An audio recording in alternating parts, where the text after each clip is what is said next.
that eye contact and that face-to-face communication is a skill that isn't as common anymore as it was in the past. 2023 and 2024 became very competitive for vendors in the construction industry. So there were some variables that affected us in 2023 and 2024 where we didn't have great years, but we're taking those as lessons learned.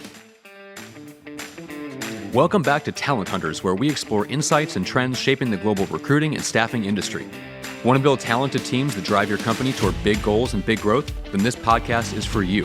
And now, let's join the conversation with today's episode of Talent Hunters, brought to you by HireQuest. Connect with us at hirequest.com. This is Vince Holt, the host of Talent Hunters. And today we have Jolene Tate, franchise owner at HireQuest Direct and Trade Corp with us. Jolene's top performing team has been covering Tennessee, Arizona, and Indiana for over 20 years. They specialize in construction, hospitality, as well as light industrial. Welcome, Jolene. Thank you for having me. I'm excited to be here today. Now, you had mentioned that Trade Corp has some other specializations. What are those? MEP staffing, which is mechanical, electrical, and plumbing. And there's some other things as well that fall under the skilled trades in the construction industry, commercial construction. Love that. Love that. So if we could kick this thing off with you telling us a little bit about yourself and really what got you to where you are in your career journey so far? Okay. Yeah, I'd be happy to. So I moved to Tennessee right out of college from Florida, University of South Florida, Tampa. And this was actually working for a company, Ready Staffing was my first real job out of college. And that company I worked for about 4 years. And when HireQuest came in and bought them, I had the opportunity to become a franchise owner at 26 years old. So it was a huge leap of faith and a big decision, a turning point in my life. And I'm happy that I made the decision that I did because I've had a life and a business that I've loved doing for the past almost 21 years. Boy, what a story.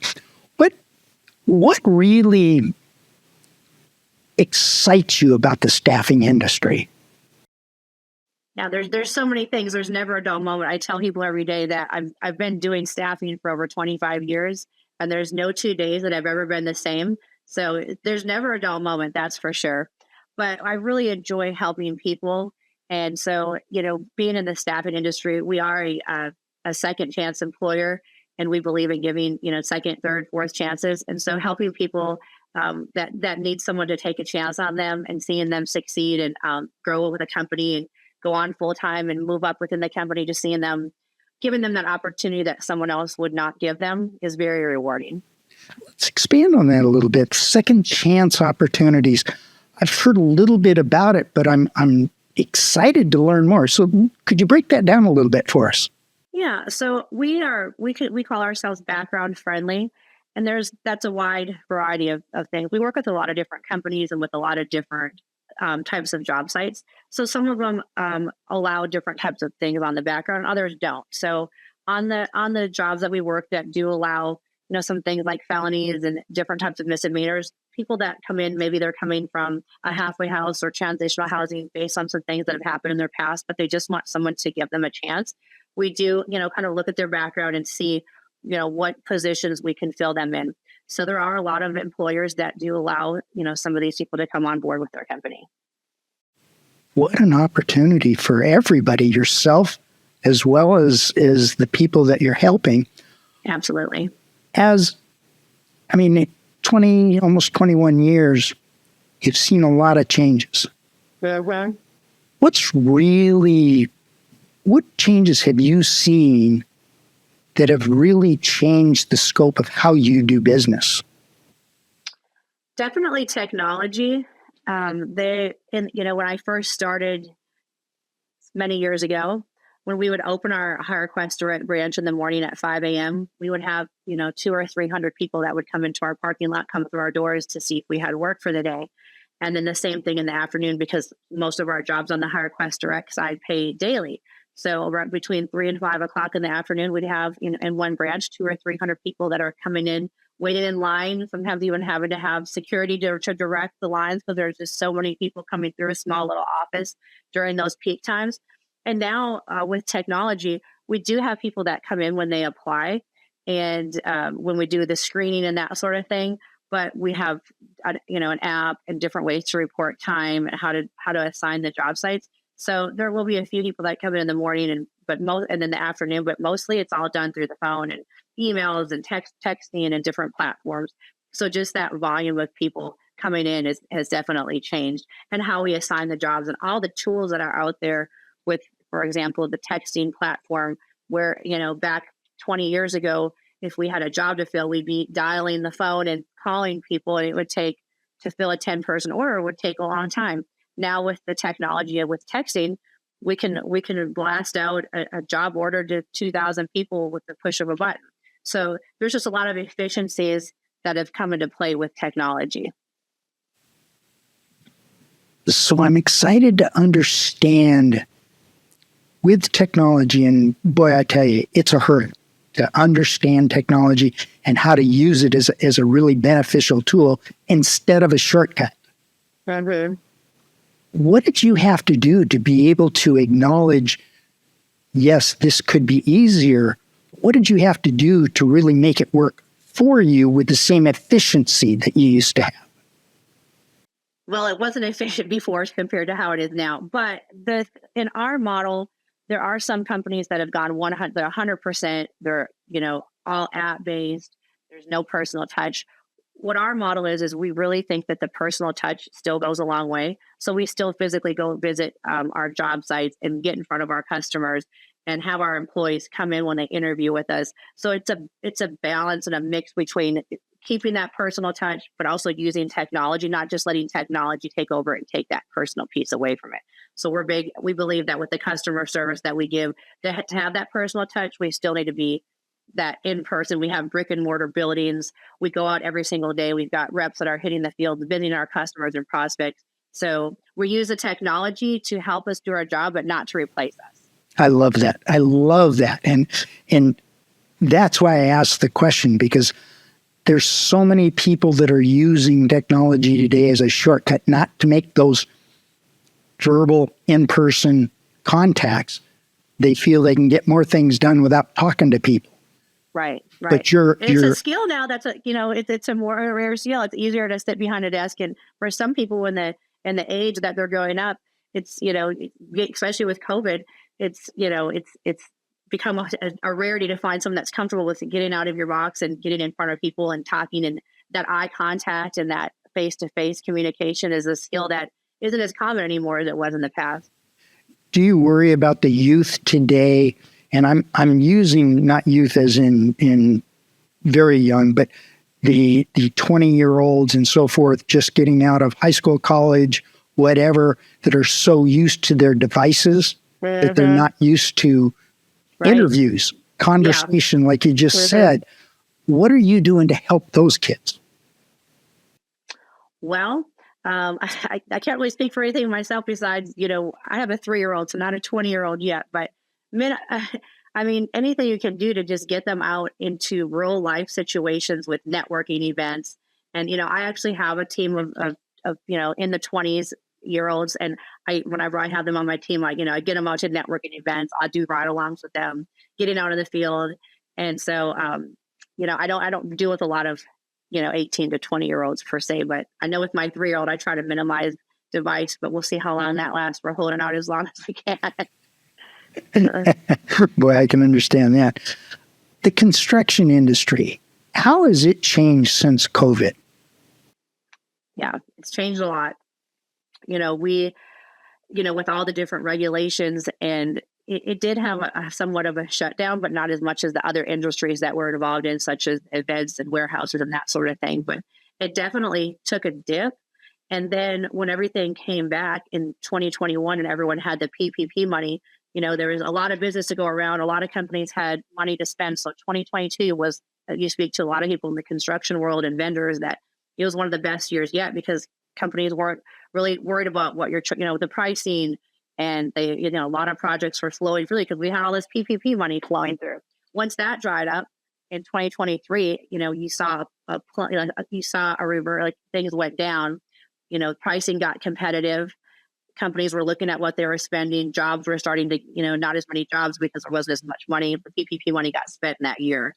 And so we definitely saw a squeeze in our margins in 2023 and 2024. And we're hoping that, starts to reverse. But it was 2023 and 2024 became very competitive years for vendors in the construction industry. Some of the most competitive years that I've seen in my 25 years in doing the staffing business. Really? Mm-hmm. Now, 2024, was it still on a bit of a downswing, or could you see some upswing coming? Yeah, I mean, it was so just with my franchise group specifically in 2023, we were down about 30% over 2022.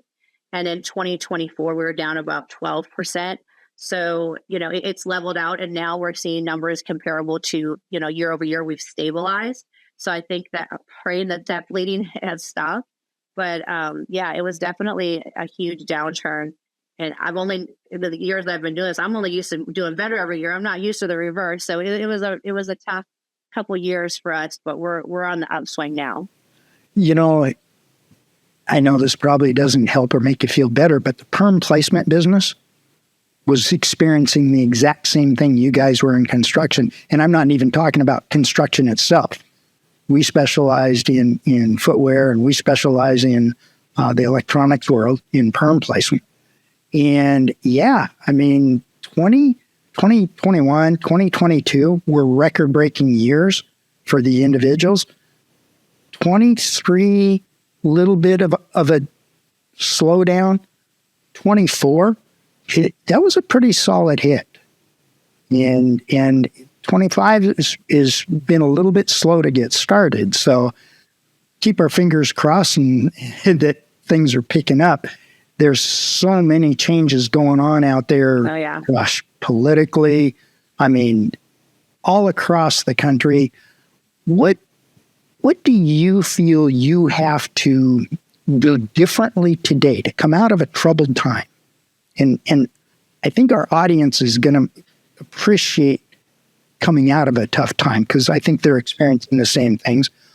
What are you having to change in your approaches with candidates as well as employers?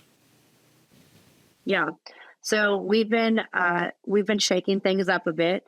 And, the team that I manage, one of the things I've said is you can't keep doing the same thing and expect different results. And that's a definition of insanity. So there were some variables that affected us in 2023 and 2024 where we didn't have great years, but we're taking those as lessons learned. And one of the biggest lessons is really I've focused on getting back out in front of my customers because, running 14 branches and traveling across 3 states and managing all the people and all of the things that I do, I kind of got stuck back in the administrative side. And so I've really the past 6 months been out meeting with my customers in person, getting back out in the field with my sales team. And that's something that I really forgot the importance of when I, over that growing too fast period and just getting stuck with all the administrative stuff and forgetting about one of the important things that made us successful is focusing on building those relationships in person. And, we started to diversify some of the things we've done with our sales approaches. And, we're using some different tools that we haven't used in the past and just really focusing on how making those relationships and how do we make those relationships solid and long term. As far as what we call our FTMs, our field team members, again, utilizing the tools to try to reach the widest net of applicants that we can. And then we also have, we have our core values that we're strong on and treating people the way that they should be treated. Positively affecting lives every day is our motto. And so we continue to have to reinvent the way we show appreciation to our employees. I mentioned earlier that we used to have a lot of on our HireQuest direct side employees that would come into our office every day. In the afternoons, we would do, a lot of times appreciation, like a Thanksgiving meal or, different, cookout in the summer, different things that we would do, for the volume of people that were coming in. Well, they don't come in like that anymore. So we're reinventing the wheel on how do we still do at least get them a meal to say thank you or do different things like that without them coming in. So we're constantly have to be flexible and looking at, how things are changing and adaptable. Gosh, and by the way, and raise a 3-year-old. Yeah. in your Right. in your spare time, right? Right. No, that's my primary time. I get it. I Yeah. get it. Yeah. So Yeah. with all these people that you have, I mean, I can't conceive the managing of the employees that you have out on contracts and so forth, as well as the employees that you have working directly for you, traveling to all these sites. I mean, you've got to be burning the candle at both ends so hard right now. I am, but who is burning it harder than I am is our leadership team. I would not be able to do it without them. I have an amazing leadership team that travels as well.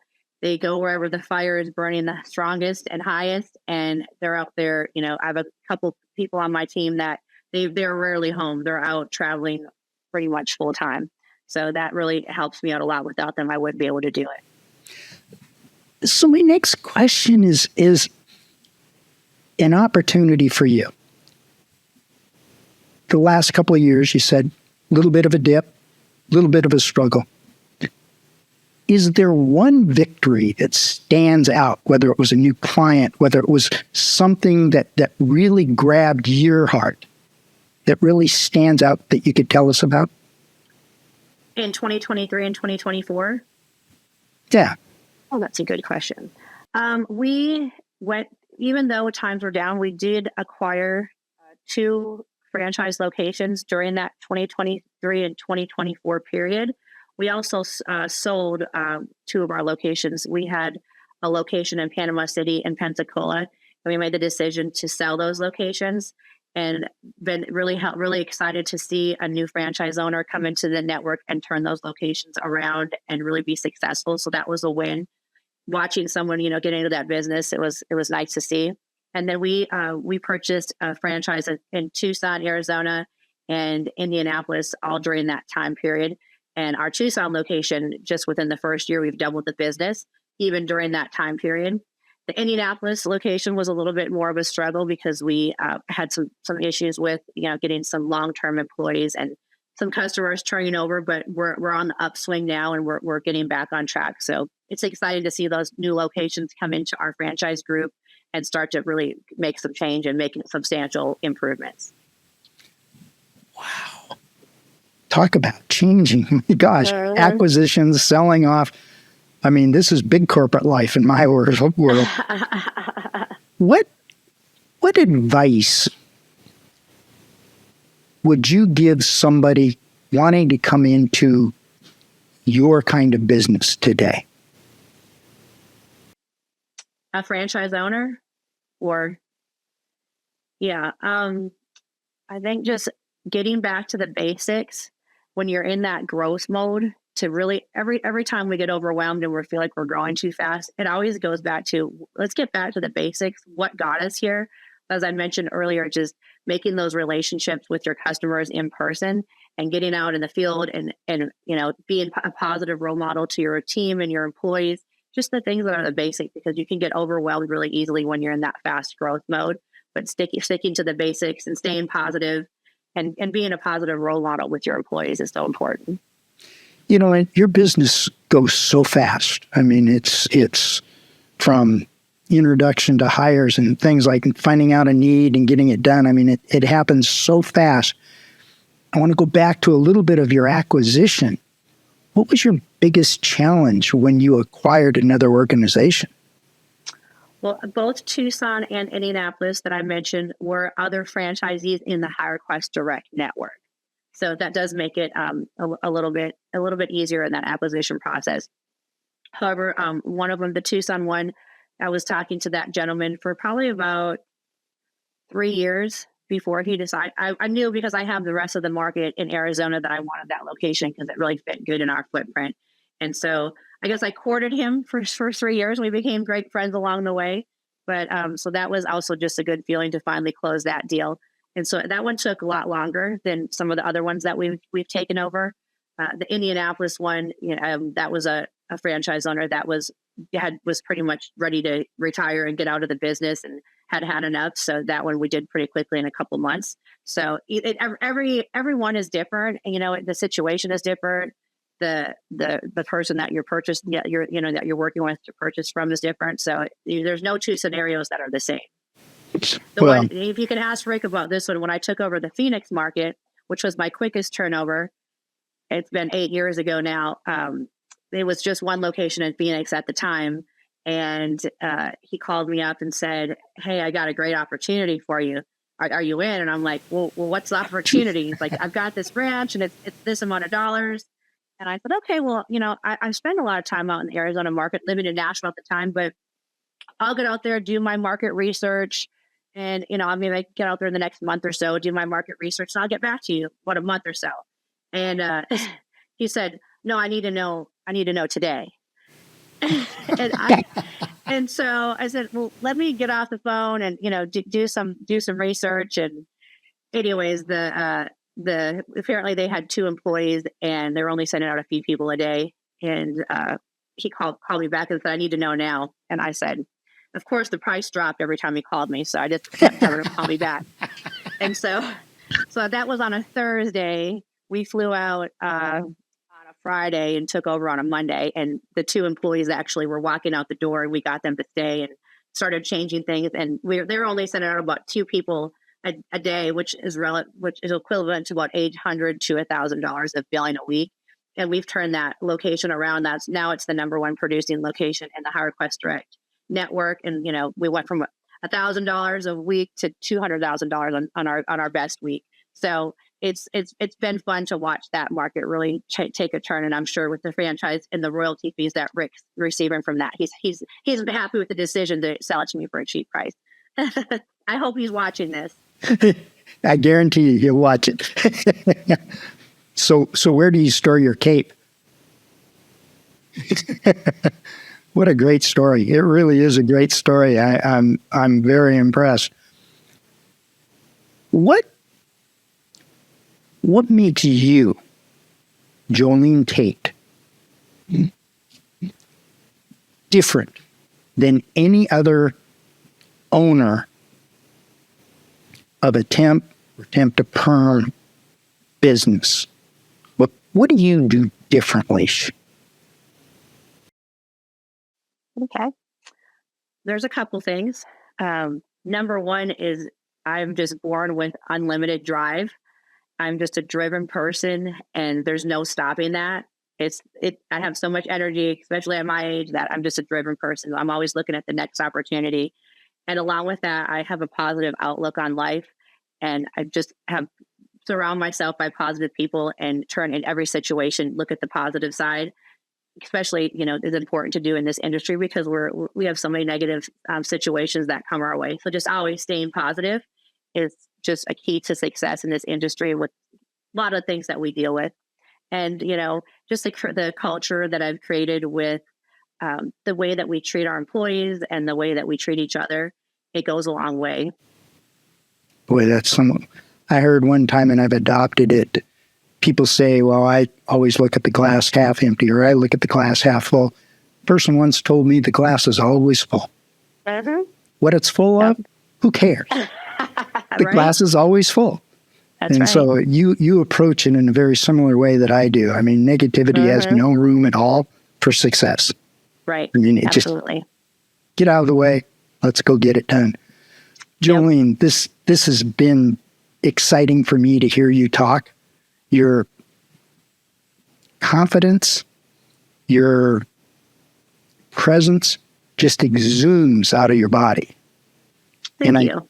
I thank you so much for taking the time today to spend with us and our audience and sharing who you really are and what you're all about.